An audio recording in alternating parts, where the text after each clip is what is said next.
And we're back. Let's have a look at part 2, guys, starting from question 7 where we left off from part 1. So what we're going to now look at is we're going to look at some security options available to us on switches. So it says here, switches can be subject to MAC address table overflow attacks, MAC spoofing attacks, and unauthorized connections to switch ports. Configure and enable port security on the port that is directly connected to the IT management server on switch 2 so that it will only accept traffic from the current device connected. And it says use the sticky feature as the tip. So what we're going to do is we're going to enable port security here that will basically say I'm going to limit the MAC address of this IT management server only to connect to this port, which is port number 2, as we can see here. So I'm going to go click into switch number 2.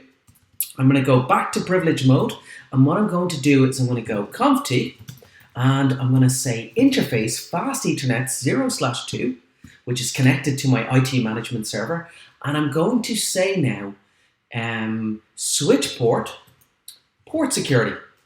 And it's asked us to ensure that the only MAC address that we're going to allow on this particular port is, for example, the IT management server. So what I could do now is I could manually find out the IT management's MAC address from this network interface card, or what I could do is I could automatically find this out using a command called switch port security. Oh, let's try that again. I'm just using the tab key to help myself. MAC address, port security. And then what that's doing is, my apologies, MAC address, sticky. And then what that's going to do is that's going to learn when the IT management server starts sending traffic, it's going to learn the source MAC address and enter it into the running config. So it'll only allow this MAC address and this MAC address only to talk into this port. So once I do that, guys, what I could do is I could start sending traffic again back from this guy. So at the moment, remember, we were still logged on. I'm going to go back here, exit out of that SSH session. And what I'm going to do is I'm just going to ping that switch again. And this will generate some traffic. Now if I go back to my switch, and if I have a look at the running config, if I go show run, okay, what I'll be able to see is under now fast ethernet 0/2, look at it stored. It stored the MAC address and it said, hey, this is the only MAC address that I'm expecting the traffic to come from. And again, you might say, well, who is this B51A? If we went over and had a look at the MAC address of the management server, so if I did an IP config all, what we could find out is if we have a look at its MAC address, its physical interface, it ends in B51A, which also is the same here. Okay, so this is the only server it's going to allow access to. So we're all configured up there for number 7. Let's have a look at number 8. Configure the following port security setting on the following range of ports in switch 2. So what we're going to need to do is we're going to need to access all of these ports, a range of ports from fast ethernet 0, 16 to 20. We're going to make sure that all the ports are set to access ports. We're going to set the maximum number of learned MAC addresses to 2. We're going to allow MAC addresses to be learned dynamically, so stick enabled again. And then we're going to set the violation to shut down. Okay, so with this violation, we can actually set up the port to be in many different states. There's also a restrict state. Okay, so there's various different violations, but we're going to use this shutdown state. So if, for example, a MAC address was to start speaking into the port that wasn't allowed or that breached these rules of more than 2, what would happen is the port will actually shut down. So let's do that now. Let's go to our conft. Let's go into interface. Range is our keyword there because we want to do it rather than doing a port at a time. We want to do all of these ports together. I'm going to go fast ethernet 0/16 to 20.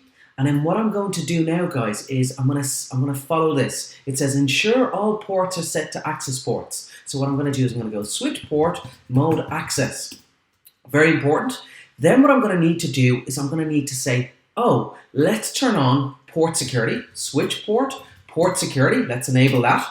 Then what I'm going to do is I'm going to need to put a maximum amount of addresses, allow a maximum amount of addresses. So what I'm going to do is I'm going to go switch port, port security, and in this case what I'm going to say is maximum, and then I'm going to say 2, this being the case. Again, I could have said 10, 20, whatever it is, I could have done there. But in this case, it's giving us the instruction to say 2, then it's saying allow only sticky addresses. So in this case, it's going to be switch port, port security, MAC address, sticky.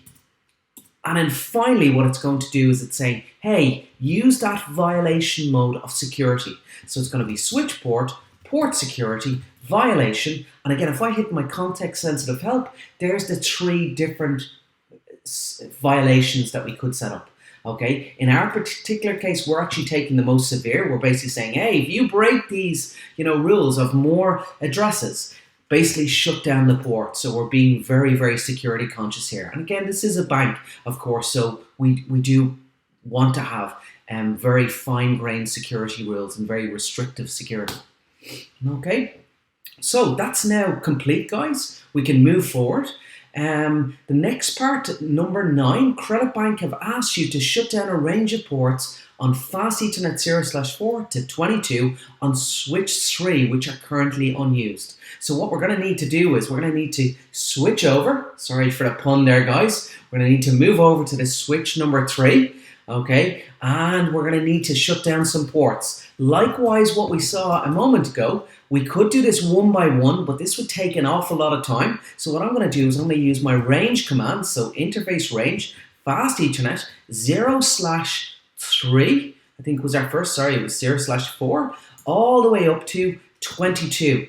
Okay, and what I'm going to do then is I'm going to say, because it's asking us to shut down these, so again, these ports aren't likely to be used on this port, and for good security practices, good thing to do. If we're not going to use these, shut them down. So once I do that, I should get lots of basically messages coming up saying ports 15, 16, 17, all the way along, all the way up have been shut down, which is good to see.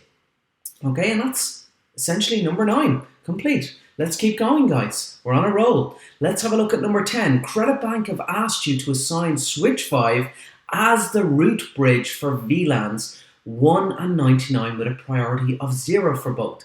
So let's go to switch 5 and let's have a look to see, at the moment, is it the root bridge? So by the sounds of things, it's not, but let's confirm that. So I'm going to go enable, I'm going to go show spanning tree. In spanning tree, let's go back up. I can see, because there's multiple VLANs, I've got multiple VLAN spanning trees running. So in this case, I can see for VLAN 1, I can see this particular switch, it's not the root bridge. Why do I know? How do I know that? Because again, remember, it's showing this root ID and this MAC address being different to its bridge ID. So again, if this was root bridge, I actually see a message in here saying, I am root bridge. This is the root bridge. Let's have a look at the other VLAN, VLAN 99, and see, is it root bridge for this VLAN? Let's hit enter a couple of times so I can see. And again, look at this. I'm seeing the root bridge has got the MAC address of this. And I'm seeing my own MAC address here, which is different again. So again, for both VLAN 1 and VLAN 99, switch 5 is not the root bridge at the moment. So what I know is, and because this is it's only on a small subnetwork, there's only one other switch here. So I'm assuming that this guy is the root bridge, which is switch 2 at the moment. So what I'm going to do, just to confirm this, guys, I'm going to go show spanning tree, and let's have a look. So here I can see, guys, if I just make this nice and big, I can see VLAN 1, and I can see, look at this guy. This guy is the root, okay? Also, I can see for VLAN 99, I can also see this bridge is the root. So this guy has taken up the root bridge. But the exercise has asked us to make this guy the root bridge with a priority value of 0 for both VLANs of 1 and 99. So let's do that now. Let's go into, ensure we're on the right switch. Let's go switch 5. Let's go conc T. And what I'm going to say now is spanning tree. And what I'm going to need to do is I'm going to need to think of, okay, I need to do it for VLAN 1. And what I'm going to need to do is priority. And it's asked us to put a priority of 0 in for that. And then what I'm going to do is I'm going to go hit the up arrow. I'm going to say for VLAN, we've done it for VLAN 1. I'm now going to do it for VLAN 99 and hit the enter key.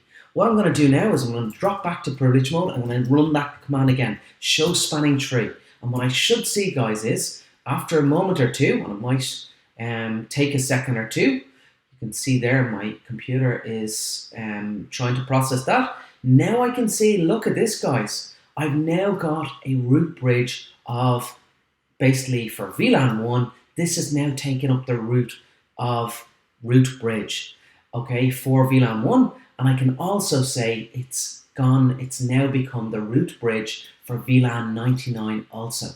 Okay, so I can see that both now my switch 5 is the root bridge for VLAN 1 and 99. Fantastic. Okay, mission complete for number 10, guys. So let's have a quick look at number 11.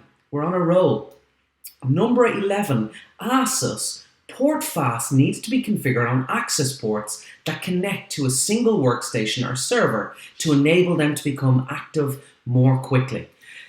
On the connected server access ports, of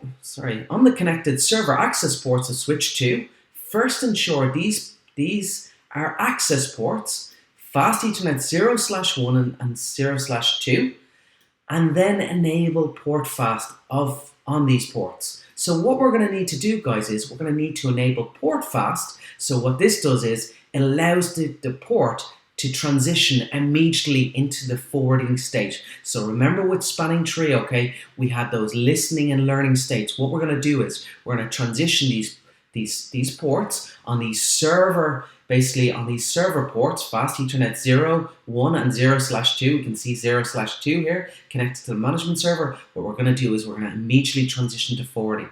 So what we're going to do now, guys, is we're going to go back to switch 2.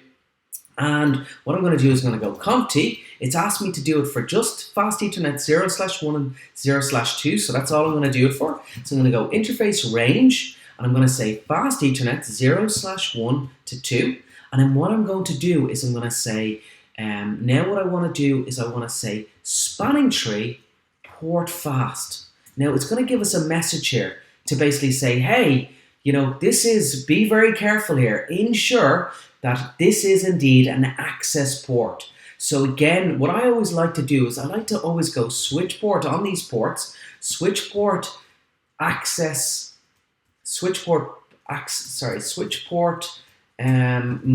access. I always like to put on to enforce that this is an access port if I haven't already done it before, guys.